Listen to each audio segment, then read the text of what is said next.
किस बुनियाद पर हमारी डेमोक्रेसी काम करेगी? क्या इसीलिए हमारे बुजुर्गों ने अंग्रेजों को लात मारकर निकाला?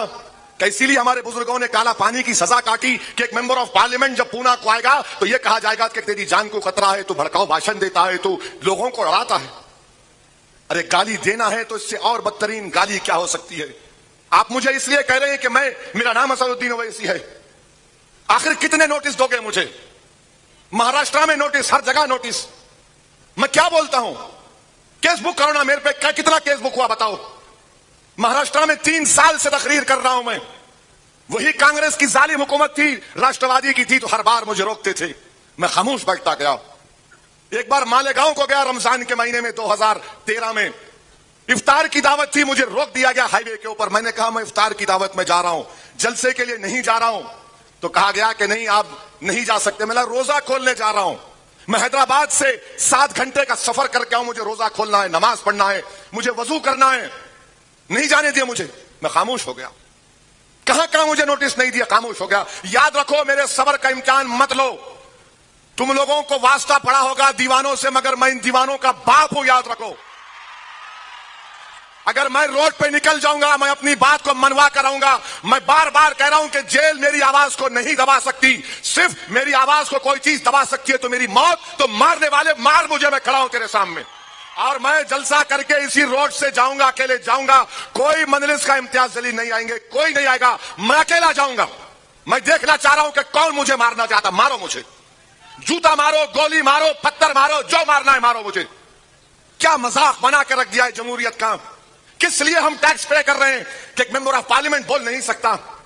मैं उत्तर प्रदेश में 19 तकारीर करके आ रहा हूं, मेरी आवाज बैठ गई, बीमार हूं, बुखार में हूं, 19 जलसे करके आऊं, कहीं पर मुझे नोटिस नहीं मिली। मगर यहां आता हूं तो नोटिस देते, और 2 दिन पहले जलील करते मुझे, यह कहकर कि ये हिंदू मुसलमान में भड़काऊ भाषण। नहीं, मैं किसी हिंदू का खिलाफ था, ना कभी रहूंगा, खुदा ना खास्ता। मेरा मकसद किसी मजहब के खिलाफ नहीं है।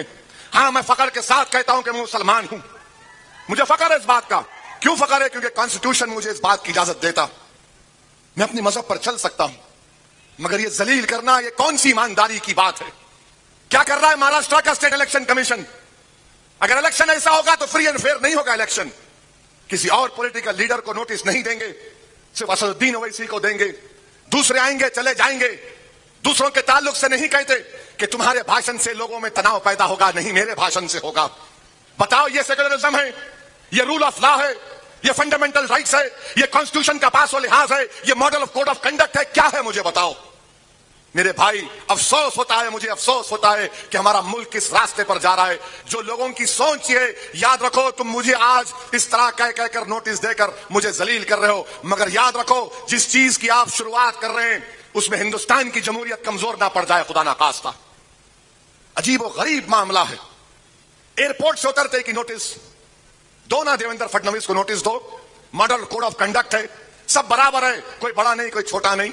उद्धव ठाकरे आएगा, उसको दो, शरद पवार को दो, अजित पवार को दो।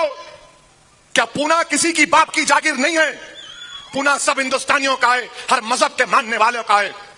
मैं किसी के लड़ाने नहीं आया हूं। मैं, मेरी बात अगर किसी को पसंद नहीं आती तो मुझे माफ करो, मगर मैं अपनी बात को रखूंगा। ये हिंदुस्तान का कॉन्स्टिट्यूशन मुझसे कहता है। अगर मैं गलत बोलता हूं तो केस अभी बुक करो, ले जाकर मुझे जेल में डाल दो, मैं तैयार हूं।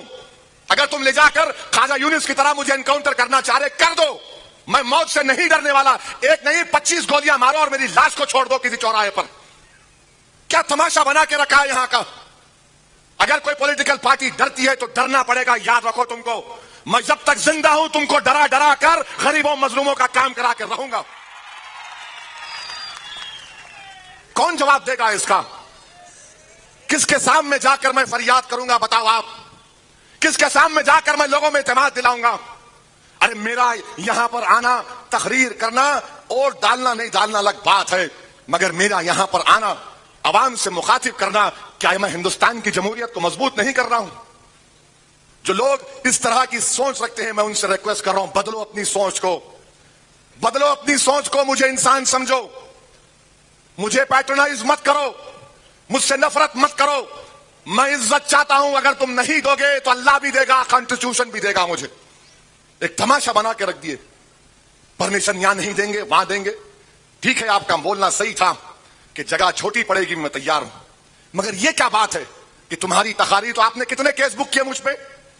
अगर मैं आपकी नजर में चोर हूं तो आप कितना केस बुक किए मुझ पे, बताओ? मैं पिछले साल आया था, क्यों केस नहीं बुक किया मुझ पे?